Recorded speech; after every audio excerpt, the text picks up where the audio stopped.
여러분 삼성전자가 파업 들어가는 거 아세요? 삼성전자가 파업에 들어가는 지금 내용이 나오고 있어요. 삼성전자 노조가 삼성이 노조가 없고 노사 협의회로 운영되었던 회사잖아요. 그런데 삼성전자 전체의 직원 중에 20% 정도로 조직되어 있는 삼성 노조가 이번에 파업 결의를 하고 있습니다. 내용이 뭔지 아세요? 내용이 핵심적인 게 뭐냐면 보너스와 관련된 겁니다. 보너스가 지금은 생산성하고 연결되어 있는 그 보너스거든요. A, B, C, D 이렇게 등급을 나눠서 생산성에 기여한 사람들에 대해서 보너스를 준다. 이거예요. 지금 삼성이요. 근데 지금 삼성전자 노조가 뭐로 바꾸자는 줄 아세요? 영업이익하고 연동하자. 영업이익하고 보너스를 연동하자예요. 자, 삼성은요, 여러분, 몇천 % 보너스가 이때까지 쭉 있었던 회사입니다. 그러니까 파업을 할 필요가 없었어요. 그런데 최근 몇 년 동안 삼성전자 벅벅벅 끼고, 그러면서 보너스가 훅 줄었죠. 없어지다시피 하는 정도로 훅 주니까, 그러고 나서 지금 삼성이 영업이익을 회복하고 있죠. 그러니까 이제 다시 보너스를 주는 시즌이 오고 있죠. 그러니까 이제는 생산성이 아니라 영업이익에 연동해서 보너스를 달라. 그러면 여러분 보세요. 그거 디테일한 내용 보면 직원들 있잖아요. 직원들을 삼성이 A, B, C, D 등급으로 나누는 게 생산성을 기준으로 등급을 나누는 건데 그 등급도 없애라고 할 기세예요.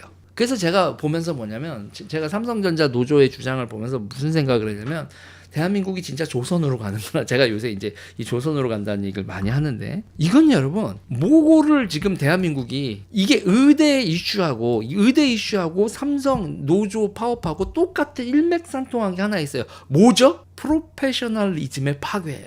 프로페셔널리즘의 파괴라고요. 여러분 이게 저는 피터 드러커를 되게 이런 면에서 좋아하거든요. 그러니까 피터 드러커가 이제 그거라는 거 알잖아요. 현대 현대 경영학의 아버지라고 이렇게 얘기하는 분이잖아요. 이분이 프로페셔널이라는 건 여러분 결국은 생산성 관리란 말이에요. 생산성 관리. 이게 돈을 보고 하는 게 아니에요. 경영을 생산성을 보고 생산성 관리를 하는 거고 그 생산성 관리를 하는 사람이 기본적으로 뭐예요, 여러분? 그게 프로페셔널이라는 거거든요. 그런데 이게 지금 어떻게 되냐면 이 프로페셔널리즘을 다 뭉개버리고 너나 나나 뭐 다 거기서 거기 아니야? 네가 뭐 그렇게 많은 걸 누리려고 하니? 그러면 생산성을 계속 향상하기 위해서 노력한 사람들 자체를 그냥 평균으로 회귀시키려고 하는 거죠. 명분으로. 그래서 그러니까 지금 보세요. 어떤 사태가 벌어지겠냐고 이런 식으로 가면 그러면 여러분 가장 문제가 보세요. 인센티브를 차등을 주지 말고 가는 방향으로 차등을 뭉개면서 차등을 A급인지 B급인지 이런 거를 뭉개면서 영업이익하고 해서 N분의 1 그러니까 N분의 1까지 그런 얘기까지는 아닌데 극단적인 쉽게 생각하면 그 모델로 가면 회사가 나왔어. 우리가 5명이지 회사 이익 남은 거에 이만큼은 보너스로 회사 이익 중에서 50%는 저희 보너스로 주는 거로 근로자 몫으로 이렇게 할당을 해주시고요. 그 50%는 우리가 N1을 할게요. 라고 하면 우리 조직원 중에서 5명 조직원 있으면 N빵하면 안 되는 거거든. 분명히 여기서 훨씬 더 기여하고 핵심적인 돌파구를 만들어냈었고 어마어마한 기여를 한 사람이 있거든. 진짜 프로페셔널이 있거든. 여기서 다 같은 프로페셔널이라고 해도 그러니까 야구 선수 생각하시면 돼요. A급 선수가 있고 2군이 있고 뭐 야구를 치면은 독립리그도 있고 이렇게 티어가 있는데 이 티어를 뭉개버리겠다는 거거든. 그러면 누가 열심히 합니까? 프로페셔널리즘이 붕괴하면 여러분 어떤 사태가 벌어지겠어요? 그러면 거기서 진짜 내가 여기서 이런 성과를 받을 사람이 아닌데 이런 취급을 받을 사람이 아닌데 내가 어떻게 얘랑 똑같이 취급을 당하지? 라고 하는 순간 헤드헌터가 접근을 하겠죠. 지금 여러분 똑같이 생각하시면 돼요. 야구에서 똑같이 너 이 연봉 받고 왜 이 팀에 있니? 우리 팀으로 이 연봉 받고 와라. 이게 헤드헌팅의 기본이죠. 난리 날 겁니다. 이런 식으로 가면. 지금 뭐 이런 식으로 가면요 난리 날 거예요. 그리고 지금 여기서도 마찬가지예요.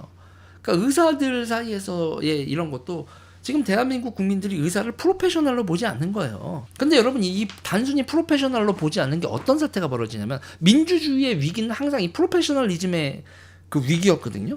그러니까 프로페셔널들을 전문가를 여러분 다를 이 좌파 물을 먹으면 전문가를 뭐라고 불러요? 기득권이라고 부르죠.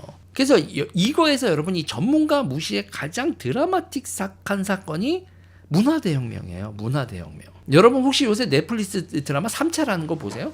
3차의 오프닝에서요.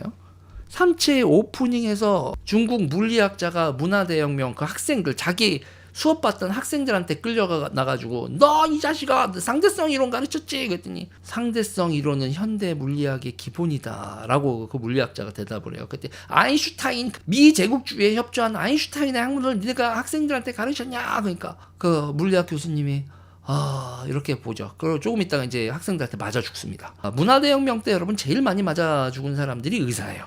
의사가 정말 많이 맞아 죽습니다. 전문가들을 그런 식으로 밟아 죽이죠. 자, 이게 역사가 오래된 거예요. 독일은요. 독일은 그 전문가 집단 많고 뭐 금융가 많고 과학자 많고 엔지니어 많고 전문가들 많이 배치하는 그 집단을 독일은 뭐라고 불렀어요? 유대인들이 전문가가 많은데 그 유대인들을 사회의 악으로 규정했죠. 저 새끼들 때문에 세상이 이렇게 돌아가는 거야. 그리고 나치 독일은 유대인 탄압했고 그 유대인들 미국에 간 유대인들이 핵미사일 만드는데도 혁혁한 공로를 세우지 않습니까? 그리고 이거에 더 원형이 되는 근대 위그노라고 부르죠. 제가 이제 방송에서도 몇 번 얘기를 했는데 위그노 의대 사태를 보고서도 얘기를 했잖아요. 위그노가 여러분 그러니까 칼뱅주의자들을 비하해서 부르던 말이 위그노였는데 그 위그노들을 죽이고 조리돌림하고 난리가 납니다. 그래서 그 위그노들이 프랑스를 떠나죠. 그래서 프랑스를 떠난 그 기술자들하고 전문가들, 금융업자들 이런 사람들이 어떻게 됩니까? 영국으로도 네덜란드로 흘러 들어갔다가 오렌지공하고 영국으로 흘러 들어가서 그들이 명예혁명을 한 다음에 잉글랜드 은행을 만들고 그 다음에 그들의 대부 금융 능력으로 영국은 전열 함대를 만들어서 프랑스를 재해권에서 박살을 내고 세계의 패자가 되죠. 자. 있잖아요. 이 자유민주주의가 발달을 하고 사적 소유권이 발달을 하고 불평등이 발달을 하면서 그게 이제 그 불평등에 대해서 우리가 그 불평등은 불공정이라고 생각하는 경향들이 있고 그리고 이제 다수 세력이 이걸 선동을 할 때 저 기득권자들을 부셔버려라 이럴 때가 있고 혁명이 벌어졌을 때 항상 전문가들이 기득권이라는 이름으로 다 휩쓸려서 그냥 죽는 경우도 많아요. 우리 프랑스 혁명 당시에 우리 라부아지에도 이제 반혁명 분자로 몰려서 그렇게 죽고 그러는데 제가 지금 대한민국의 이 의사들 박살 내는 거를 보면서 대한민국 민주주의의 위기를 보는 거예요. 전문가들 단순히 전문가들만 보는 게 아니라 생산성 자체를 무시하기 시작을 하는구나. 이게 조선이거든요. 이게 조선. 참 제가 이제 여러분들하고 이제 대항해 시대 같은 거 얘기를 할 때도 참 이제 얼탱이가 없는 게 임진왜란 관련돼서도 우리는 임진왜란 가서 일본이 우리를 막 쳐들어왔다 뭐 기타 등등 얘기하는데 일본하고 중국은 일본하고 청나라는요 대항해 시대에 부응하는 상품들을 만들고 교역을 하면서 국력을 키운대요. 누르하치가 인삼을 팔아서 은을 벌었고요. 그 은으로 군대를 한 거고요. 일본은 그러니까 임진왜란 당시에 그 총기라든지 기타 등등을 전쟁 군수 물자를 어떻게 구했겠습니까? 일본은 제일 큰 게 은이었어요.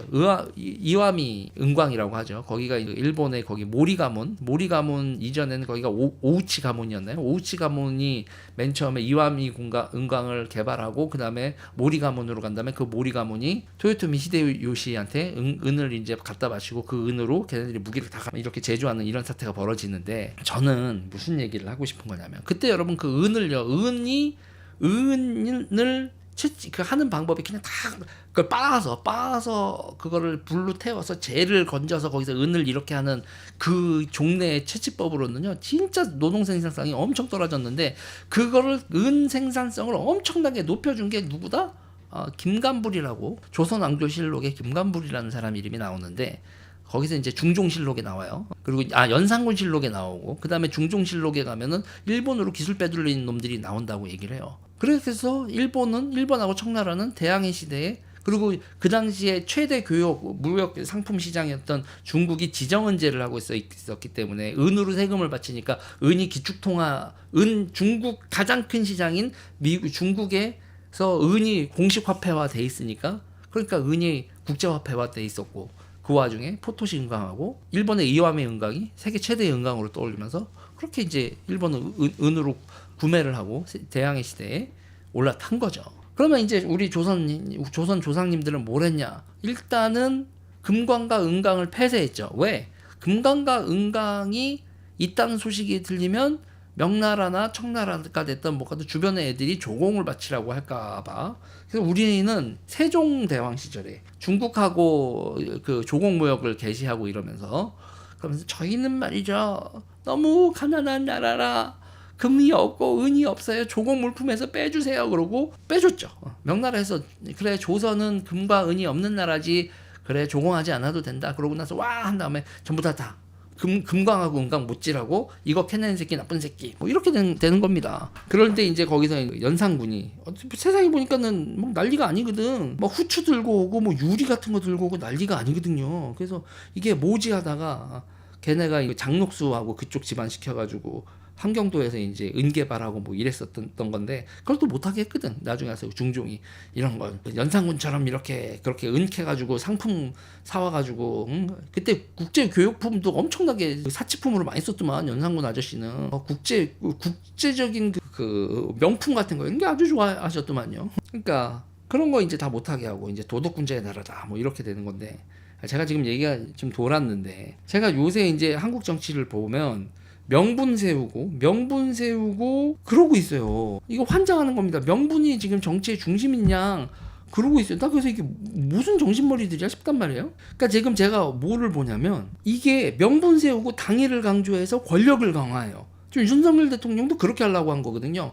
명분 세우고 졸렌이라고 하죠. 졸렌. 슈드 영어로 하면 슈드 이렇게 되니까 해야만 한다 뭐 이렇게 돼서 권력을 강화해. 그리고 전문가를 후려치는 거를 정치가 대중과 프로페셔널의 관계를 되게 안정적으로 유지하는 게 되게 중요한데 대중과 프로페셔널 사이에서 이간질을 해. 대중하고 프로페셔널을 갈라치기를 하고 그 갈등을 권력 강화에 이용하려고 든단 말이에요. 이거는 전형적인 문화대혁명, 파시즘, 위그노 이런 거의 전조 증상이에요. 어떻게 보수 정부라는 사람들이 이거에 대해서 찬동을 하냐고. 그래서 내가 와 대한민국의 우파 지식인들은 우파가 뭐고 프로페셔널이 뭐고 생산성이 뭐고라는 거에 대해서 기본 개념을 쌈 싸먹었구나. 프로페셔널을 측번 착지 카르텔로 인식하고 대중한테 돌팔매질할 대상이라고 선동을 한다는 거 이게 나치즘이라고. 이게 나치즘이고 이게 문화 대혁명이고 이게 위그노 탈주시키는 그런 행동이라고. 절대로 보수 정부가 보수 사상을 가지고 있고 자기가 자유민주주의하고 기본권을 가지고 수호한다라는 사고방식을 가진 사람들이 프로페셔널을 향해서 일반 대중들이여 돌을 던져라라는 선동은 절대로 하면 안 되는 거라고. 그러면 사회적 중추가 무너진단 말이에요. 이렇게 헬렐레한 상황에서 삼성 노조들도 생산성이 아니라 영업이익에 맞춰서 보너스를 주세요. 당신들 노동자는 프로페셔널이 아니다라는 이런 사고방식, 노동자의 권리 이런 것 따지면서 그들이 왜 좌파냐? 생산성, 프로페셔널리즘을 그냥 근본적으로 부정을 하고 있단 말이에요. 여러분 왜 좌파들이 세상을 장악하면 세상이 망하는 줄 아시겠어요? 이대로 왜 이거 그냥 방치하고 사회적으로 공론화되지 않으면 왜 삼성전자가 망하게 되는지 아시겠어요? 이건희 회장이 했었던 말이 있어요. 잘난 놈 뒷다리를 잡지 말아라. 월급 받고 뭐 하는 거 다 좋은데 잘난 놈 뒷다리 잡지 말아라. 지금 이 나라가 아주 집단적으로 잘난 놈 뒷다리 잡고 다 같이 죽는 길로 가는 거라고요. 우파가 없어. 대한민국에 우파가 진짜 없다.